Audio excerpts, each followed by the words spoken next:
जय श्री कृष्णा दोस्तों।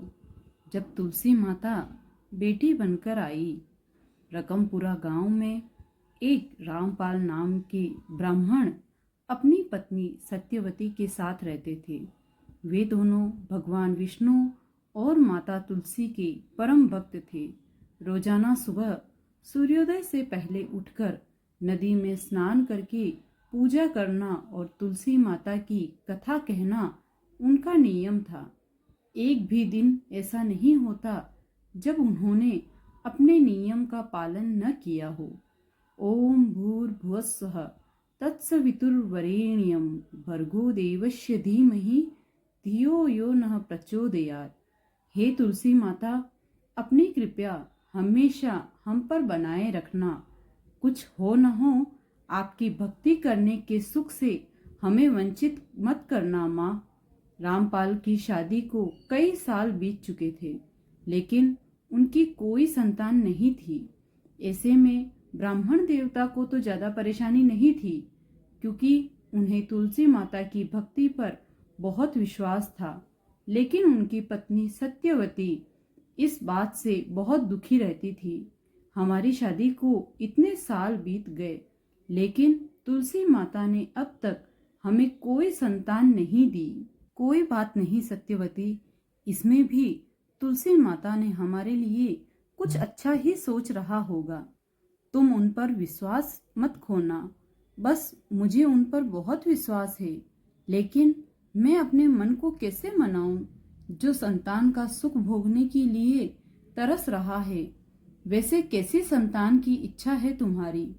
वैसे तो मेरी इच्छा यही है कि तुलसी माता ही मुझे अपनी बेटी के रूप में मिल जाए तो हमारा जीवन धन्य हो जाए, लेकिन यह तो संभव ही नहीं है। सत्यवती तुलसी माता को बेटी के रूप में पाने का सपना दिन रात देखा करती थी।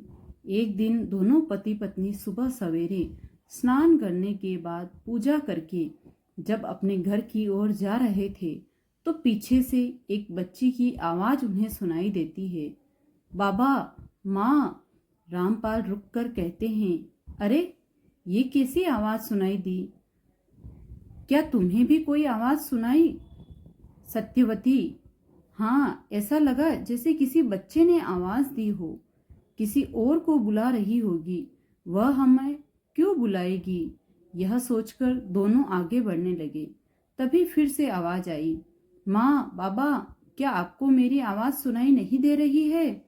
मेरे लिए रुको तो जरा। अरे फिर से उसी बच्ची की आवाज।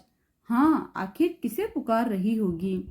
सत्यवती और रामपाल पीछे मुड़कर देखते हैं, लेकिन यहाँ तो कोई नजर नहीं आ रहा। कौन हो सकता है? तभी एक बच्ची सामने आती है। बाबा, माँ, मैं हूँ। मैं ही आप दोनों को आवाज दे रही थी। लेकिन तुम कौन हो बेटी, और हमें क्यों बुला रही हो? वह भी माँ बाबा कहकर। मेरा नाम तुलसी है बाबा। क्या आप मुझे अपने घर में अपने साथ रहने देंगे? तुलसी, कितनी प्यारी हो तुम। तुम्हें तो मैं अपनी पलकों पे बिठा कर रखूंगी। लेकिन तुम हमारे साथ क्यों रहोगी? क्योंकि मैं आप दोनों को ही अपना माता पिता मानने लगी हूँ। लेकिन क्यों? तुम्हारे माता पिता कहाँ हैं? सही समय आने पर मैं आपको सारी बात बता दूंगी। तब तक के लिए आप मुझे अपने साथ रहने दें। अगर आपको कोई परेशानी न हो तो। अब तो सत्यवती की खुशी का ठिकाना नहीं था। वो दोनों खुशी खुशी तुलसी को अपने घर ले जाते हैं और वो तुलसी से बहुत प्यार करने लगे। उसे देखकर ही वो अपने दिन की शुरुआत करते और हर वो काम करते जिससे तुलसी को खुशी मिलती। माँ, आज मेरा मन खीर पूरी खाने का कर रहा है। क्या आप मेरे लिए बना दोगी? हाँ मेरी बच्ची, तुम्हारे लिए तो मैं अपनी जान भी दे दूं।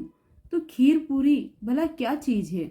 बस कुछ देर इंतजार करो, मैं फटाफट बना देती हूँ। सत्यवती जल्दी जल्दी खीर पूरी बनाकर तैयार कर लेती है और तुलसी को अपने हाथों से खिलाती है। माँ, आप मुझे इतना प्यार क्यों करती हो?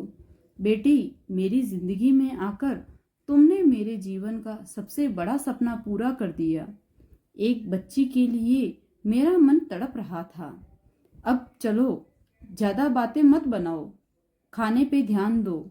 वैसे माँ, आपने खीर तो बहुत स्वादिष्ट बनाई है। तुलसी के साथ सत्यवती का समय कैसे कट जाता था उसे पता भी नहीं चलता। धीरे धीरे तुलसी बड़ी होने लगी और वह समय भी आ गया जब वो विवाह योग्य हो गई।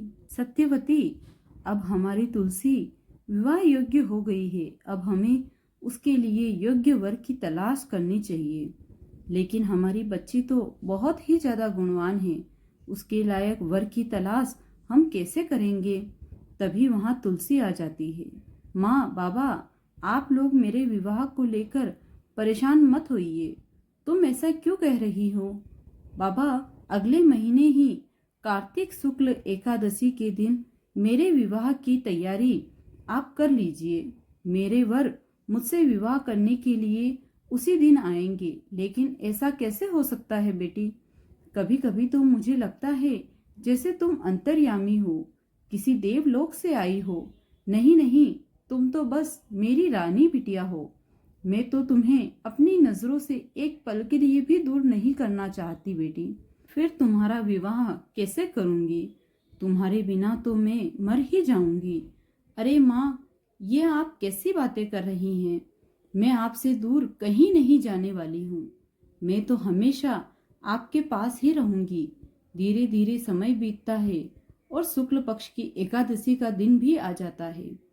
तुलसी के माता पिता ने शादी की पूरी तैयारी कर रखी थी। तुलसी भी सज धज कर दुल्हन बन जाती है। मेरी बच्ची कितनी खूबसूरत लग रही है, कहीं तुम्हें किसी की नजर न लग जाए। लेकिन बेटी, मुझे तो अब भी समझ में नहीं आ रहा कि तुम्हारा दूल्हा कहाँ से आएगा। वह बातें कर ही रहे थे कि द्वार पर कुछ बारातियों के साथ दूल्हे का आगमन गाजे बाजे के साथ हो जाता है। माँ जाओ, दरवाजे पर बारातियों का आगमन हो गया है। सत्यवती भागती हुई दरवाजे पर जाती है और दूल्हे को देखकर खुशी से झूम उठती है। हे तुलसी माँ, आपने तो मेरे सारे सपने साकार कर दिए। मेरी बेटी के लिए इतना अच्छा वर, ऐसा लग रहा है मानो स्वयं विष्णु भगवान मेरी तुलसी से विवाह करने आए हों। तभी रामपाल आकर कहते हैं, अरे सत्यवती, अब दूल्हे को निहारती रहोगी या फिर उनका स्वागत भी करोगी? सत्यवती और रामपाल मिलकर तुलसी का विवाह धूमधाम से करते हैं। विवाह संपन्न होने के बाद बेटी, अब तो तुम इस घर से विदा हो रही हो। लेकिन बेटी, हम आज तक इस बात से अनजान हैं कि तुम हमारे जीवन में कैसे आई और क्यों आई, और कहाँ तुम्हारा विवाह भी हमारे लिए पहले ही बना हुआ है। हाँ बेटी, कृपया करके हमें सच बताओ। अभी तुलसी और भगवान विष्णु शालिग्राम के रूप में प्रकट हो जाते हैं। माँ, यही हमारा असली रूप है। आप चाहती थी ना कि मैं आपकी बेटी के रूप में जन्म लूं, सो आपकी मनोकामना पूरी करने के लिए मैं आपके जीवन में कन्या बनकर आई। हमारा जीवन तो धन्य हो गया माँ। आपकी सेवा में यदि हमसे कोई चूक हो गई तो हमें क्षमा करना। माँ, आप दोनों ने मुझे बेटी के रूप में स्वीकार करके जो ममता लुटाई है मुझ पर, उसके लिए मैं आपका धन्यवाद करती हूँ। आप दोनों की सच्ची भक्ति से हम बहुत प्रसन्न हैं, इसलिए आपको वरदान देते हैं, आपको जीवन में कभी किसी चीज की कोई कमी नहीं होगी। आप दोनों हमेशा निरोगी बने रहोगे। भगवान, हमारा जीवन तो सफल हो गया।